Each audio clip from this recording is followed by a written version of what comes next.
Hey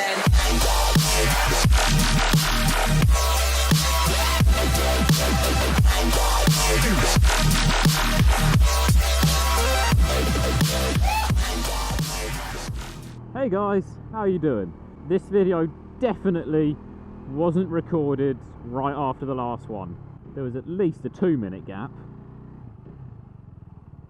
Actually, I was still on the same fucking road as I ended the last one, wasn't I?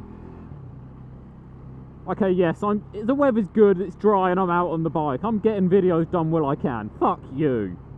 So today I want to talk about something that's slightly depressing, but it's important.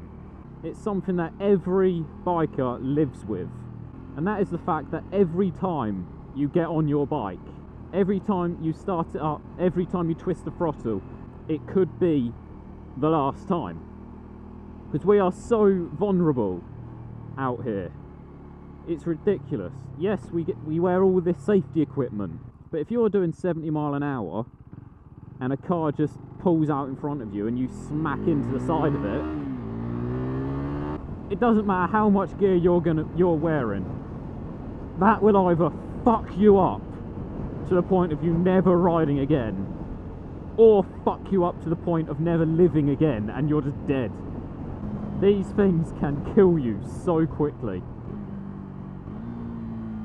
But like I said, every biker lives with this. We don't always realise it at first, but then you see YouTube videos and you think, oh god, these things are dangerous.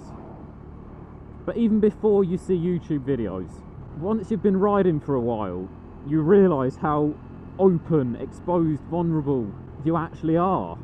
I mean, think about it. Everyone else that is around me at the moment is in a car. A big, multiple ton bit of metal with flammable liquid in it. All controlled by a human being. And human beings, I'm including myself in this, unfortunately, but human beings are just so fucking dumb. Which is why all these cars have got airbags, seat belts, so many electrical driver aids to prevent you from killing people or yourself. But the problem is, if you're on a bike and one of them hits you, their car's going to take a little bit of damage from your bike, and probably you. They're going to get a little bit of damage from the seatbelt and the airbag going off in their face. Your bike will be fucking destroyed, and you could end up dead.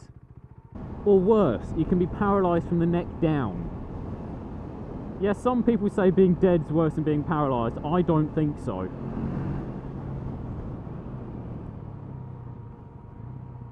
Like that shit, if I wasn't paying attention, that could have been fucking bad.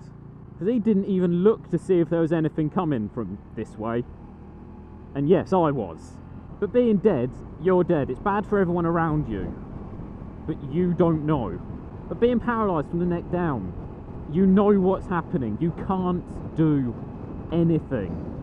I can't imagine what that would be like. It's absolutely horrible.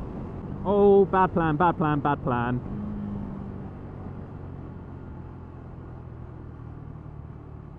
See, I can do that, you can't. But again, this person in the lorry, there was a car coming towards him.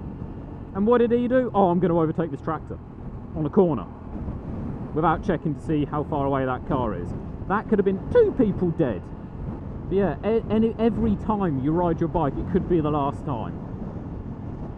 I mean, you can be the safest rider in the world. You can never have a crash that's your fault. Notice how I added your fault. Because right now, that car, the driver in that car did turn her head. If she didn't and just pulled out, I'm doing 10 under the speed limit. If she'd have just gone, I'm going now, I'd have smashed into the side of her, and like I said, I could be dead, or I'd definitely end up in hospital at that. 50 mile an hour going into the side of a car. That would put me in hospital.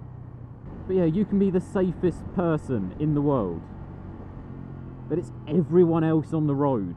Half these people, more than half, about 90% of these people have never ridden a bike before. They don't know what a bike can do, how fast they can accelerate.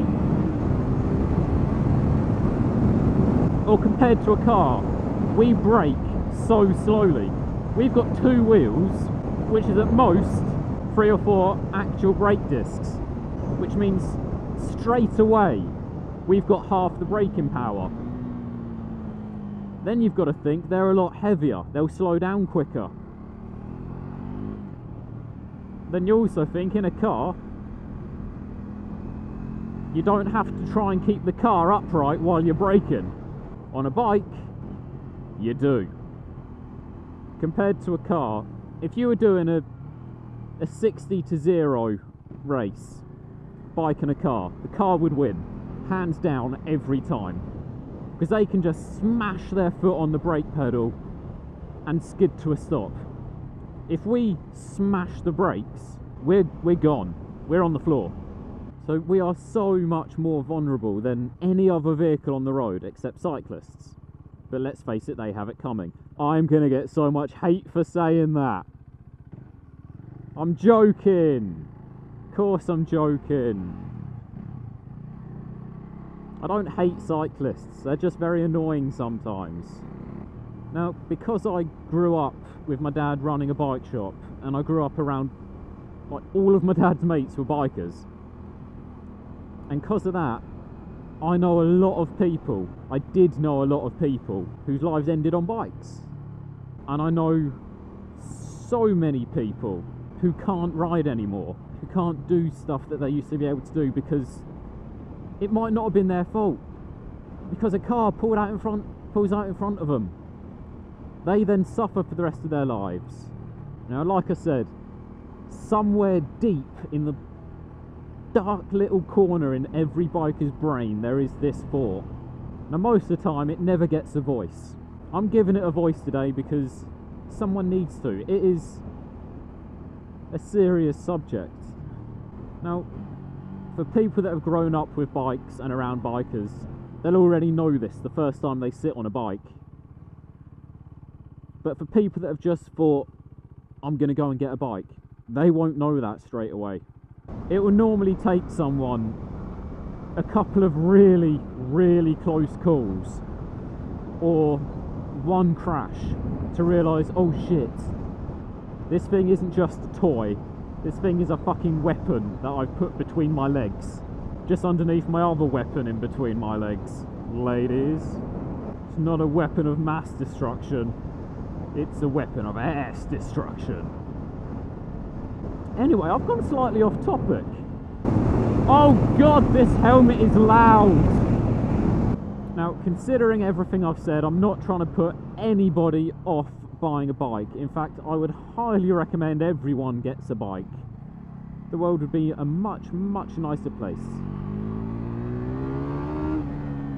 And people would get places a lot quicker. And have a lot more fun. And break so many more laws. But anyway, I'm not trying to discourage anyone from getting a bike. I'd highly recommend it, because knowing that you're that close to the end, this is a really, really cheesy thing to say, but knowing you're that close to potential death, it makes you live your life so much more. Just knowing that every time I sit on this bike could be the last time, I enjoy it so much more. I treat every ride like it's my last ride, because you never know if it is. If you ever go out on your bike and by the time you get to where you're going, when you get off the bike, if you don't have a smile on your face, if you didn't enjoy it, you're doing something wrong. Every time you get off a bike, you should be smiling and thinking, my god, that was fun. Or occasionally, how the hell did I make it home? That was awesome. I've had that thought a couple of times. Again, it's a cheesy thing to say, like, live every day like it's your last. But when you ride a bike, it could be. Yes, even if you don't ride a bike every day, could technically be your last day. But on a bike, your risk of dying is so much higher that it just makes you live. So I hope this video hasn't been too cheesy, and if some of you hadn't realised any of this, I hope this has made you realise. And if any of you already knew this, remember what I said at the end of this video. Enjoy every ride. Every time you sit on the bike and kick the stand up, every time you click the starter button, every time you pull the clutch in and flick it into first before you pull away, and every time you just open the throttle as far as it will go and fucking go for it. Enjoy it, because you never know if that ride will be your last.